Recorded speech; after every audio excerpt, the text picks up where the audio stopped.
അപ്പം നമ്മൾ ഇന്നൊരു ഈസി ഹെൽത്തി ബ്രേക്ക്ഫാസ്റ്റ് തയ്യാറാക്കിക്കൊണ്ടിരിക്കുകയാണ്. അതിന് വേണ്ടിയിട്ട് ഇതാ നമ്മളൊരു ഫിംഗറിൻ്റെ വലുപ്പത്തിലുള്ള നമുക്ക് നോക്കിയാലേ മനസ്സിലാവും. ഒരു ഫിംഗറിൻ്റെ വലുപ്പം തന്നെയുള്ളൂ. ഒരു ക്യാരറ്റ് എടുത്തിട്ടുണ്ട്. അത്രയും ചെറിയൊരു ക്യാരറ്റാണ് എടുത്തിട്ടുള്ളത്. നമുക്ക് ഗ്രേറ്റ് ചെയ്തിട്ട് വേണം നമുക്കതിലേക്ക് ചേർത്ത് കൊടുക്കാൻ വേണ്ടിയിട്ട്. ഇനി നമ്മൾ ഒരു ചായ ഗ്ലാസിൻ്റെ ഇത്രയും ഭാഗം മാത്രം നമ്മൾ തേങ്ങ ചിരകിയത് എടുത്തിട്ടുണ്ട്. തേങ്ങ ചിരവിയത് ഓവർ ആവണ്ട, കാരണം എല്ലാവർക്കും ഒരുപാട് യൂസ് ചെയ്യാൻ പറ്റണം എന്നുണ്ടെങ്കിൽ നമുക്ക് തേങ്ങ ഒക്കെ കുറച്ച് കുറക്കണം. ഷുഗർ, കൊളസ്ട്രോൾ അങ്ങനെ പ്രശ്നമുള്ളവരൊക്കെ ഉണ്ടാവും. അപ്പോൾ നമുക്ക് തേങ്ങ കുറച്ച് മതി. ഇനി ഇതിലേക്ക് അതുപോലെ തന്നെ 2 ചീരുള്ളി എടുത്തിരിക്കുകയാണ്. ചീരുള്ളി എന്ന് പറഞ്ഞാൽ ചെറിയ ഉള്ളി 2 എടുത്തിട്ടുണ്ട്. നമ്മൾ ഉണ്ടാക്കുന്ന അളവാണ് പറയുന്നത്. എന്നിട്ട് അത് നമുക്ക് അതിലേക്ക് കട്ട് ചെയ്തിട്ട് കൊടുക്കുക. അതുപോലെ തന്നെ നമുക്ക് ക്യാരറ്റ് ഗ്രേറ്റ് ചെയ്തതും കൂടെ ഇതിലേക്ക് ചേർത്ത് കൊടുക്കാം. പിന്നീട് നമുക്ക് ഇതിൽ 1/2 ഗ്ലാസ് നമ്മളിവിടെ തേങ്ങ നമുക്ക് ഇതുപോലെ ചേർത്തതിന് ശേഷം നന്നായിട്ട് ഇത് നമുക്ക് തിരുമ്മി യോജിപ്പിക്കണം. ഇനി നമുക്ക് ഇതിലേക്ക് ചേർക്കേണ്ട ഒരു സാധനം ഉപ്പാണ്. അത് നമ്മുടെ പാകത്തിനായിട്ട് ഇതിലേക്ക് നമുക്ക് ചേർത്ത് കൊടുക്കാം. അതിന് മുന്നേ നമുക്കിതാ 1 ഗ്ലാസ് തന്നെ വെള്ളം, നമ്മൾ നേരത്തെ അളന്നെടുത്ത ആ ഒരു ഗ്ലാസ്സിൽ തന്നെ നമ്മൾ വെള്ളം എടുക്കുകയാണ്. 1 ഗ്ലാസ് വെള്ളം നമ്മൾ ഇതിലേക്ക് ചേർത്ത് കൊടുക്കുകയാണ് കേട്ടോ. അപ്പോൾ നമുക്ക് ഇതുകൊണ്ട് നമുക്ക് എത്ര ഉണ്ടാക്കാമെന്ന് വെച്ചാൽ ഒരു 8 പത്തിരിയൊക്കെ ഉണ്ടാക്കാൻ പറ്റും. ഇതിലേക്ക് നമ്മൾ ഉപ്പ് ചേർത്ത് കൊടുക്കുകയാണ്. ഇത് കല്ലുപ്പാണ്, കല്ലുപ്പ് പൊടിച്ച് വെച്ചതാണ്, അതുകൊണ്ടാണ് അതിൻ്റെ കളറൊക്കെ അങ്ങനെ ഇരിക്കുന്നത്. ഇനി നമ്മളിത് അടുപ്പത്ത് വെച്ചിട്ട് നന്നായിട്ട് തിളപ്പിച്ചെടുക്കുകയാണ് ചെയ്യുന്നത്.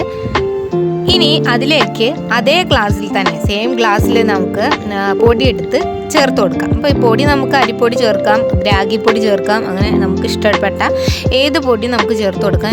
ഞാനിവിടെ ഗോതമ്പത്തിൻ്റെ പൊടിയാണ് ചേർത്ത് കൊടുക്കുന്നത്. അപ്പോൾ നമുക്ക് ഗോതമ്പോ രാഗിയോ ഒക്കെ നമ്മുടെ ഷുഗറിൻ്റെ പേഷ്യൻസൊക്കെ ആണെങ്കിൽ നല്ലതാണ്. അല്ലാത്തവർക്ക് നമുക്ക് അരിപ്പൊടി ചേർത്തിട്ടും തയ്യാറാക്കിയെടുക്കാം.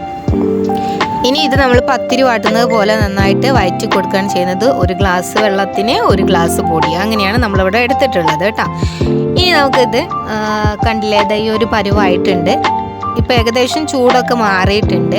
ഇനി നമുക്കിത് ഇങ്ങനെ ഉരുട്ടിയെടുക്കണം. ഇങ്ങനെ ഓരോ ബൗൾസ് ആക്കിയിട്ട് എടുത്തിട്ട് ഓരോ ബോളാക്കി എടുത്തതിന് ശേഷം ഇത് നമുക്ക് പ്രസ്സിൽ വെച്ചിട്ട് അമർത്തിയെടുക്കുകയാണ് ചെയ്യുന്നത്. കയ്യിലിട്ട് നന്നായിട്ട് ഇങ്ങനെ ഉരുട്ടിയെടുക്കണം.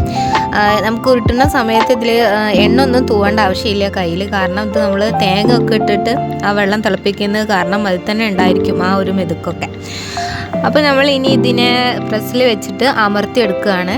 ഇതുപോലെ പത്തിരീൻ്റെ പരുവാക്കിയിട്ട് കിട്ടിയിട്ടുണ്ട്. ഇനി ഒരു പാൻ വെച്ച് അത് ചൂടാക്കിയതിന് ശേഷം ഈ പത്തിരി നമുക്ക് പാനിലിട്ടിട്ട് നമുക്ക് വേവിച്ചെടുക്കാം. ഒരു ഭാഗം നന്നായിട്ട് കുക്കായതിന് ശേഷം നമുക്ക് മറ്റേ ഭാഗത്തേക്കും മറിച്ചിട്ട് കൊടുക്കാം. എന്നിട്ട് ഒന്നും കൂടെ നമ്മൾ പത്തിരി ചുടുന്ന പോലെ തന്നെ ഒന്നും കൂടെ അങ്ങോട്ടും ഇങ്ങോട്ടും തിരിച്ചും മറിച്ചിട്ടാൽ നമ്മുടെ പത്തിരി ഇവിടെ റെഡി ആയിട്ടുണ്ട്. വളരെ ഈസി ആയിട്ട് ഇത് നമുക്ക് തയ്യാറാക്കാനായിട്ട് സാധിക്കും. എല്ലാവരും ട്രൈ ചെയ്ത് നോക്കുക. ഈ ഷുഗറൊക്കെ ഉള്ളവരെന്നും ഈ ചപ്പാത്തി തന്നെ കഴിച്ചിട്ട് അവർക്കത് മടുത്തിട്ടുണ്ടായിരിക്കും. അപ്പോൾ ഇങ്ങനെയൊക്കെ ഒന്ന് വെറൈറ്റി ആക്കി കൊടുത്തു നോക്കുക. കണ്ടില്ലേ, ഇത് കരിഞ്ഞ ഭാഗമൊന്നും അല്ല കേട്ടോ, അത് നന്നായിട്ട് മുരിയെടുത്തിട്ടുണ്ട്. ഇങ്ങനെയുള്ളത് എനിക്ക് ഭയങ്കര ഇഷ്ടമാണ്, ഭയങ്കര ടേസ്റ്റ് ആയിരിക്കും ഇത് ബീഫിൻ്റെ കൂടെയും അതുപോലെ തന്നെ നല്ല മുളകിട്ട മീൻകറീൻ്റെ കൂടെയൊക്കെ കഴിക്കാൻ നല്ല ടേസ്റ്റ് ആയിരിക്കും. ഞാൻ വറ്റിച്ചെടുത്ത മുളക് കറി ഉണ്ടായിരുന്നു ഇന്നലത്തെ, അത് കൂട്ടിയിട്ടാണ് കഴിച്ചത്. ഭയങ്കര ടേസ്റ്റ് ഉണ്ടായിരുന്നു, നല്ല കോമ്പിനേഷനായിരുന്നു. ഒരു വായലൊക്കെ വെച്ചിട്ട് ഞാൻ അതിനെങ്ങനെ ഡെക്കറേറ്റ് ചെയ്തെടുത്തിട്ടുണ്ട്, ഒരു ഭംഗിക്ക് വേണ്ടിയിട്ടാണ്. ഇപ്പോൾ ചൂടോടൊക്കെ നമ്മൾ ഈ വായിലയിലോട്ട് ഇടുമ്പോൾ നമുക്കതിൻ്റെ ആ ഒരു സ്മെല്ലും ഇതൊക്കെ അതിലേക്ക് കയറുന്നതായിട്ട് തോന്നും. ഇങ്ങനെ അടച്ചു വയ്ക്കുകയൊക്കെ ആണെങ്കിൽ. നമുക്കിവിടെ അടച്ചു വെക്കാനൊന്നും ടൈം കിട്ടിയിട്ടില്ല, അപ്പോൾ തന്നെ നമ്മൾ കഴിച്ചു.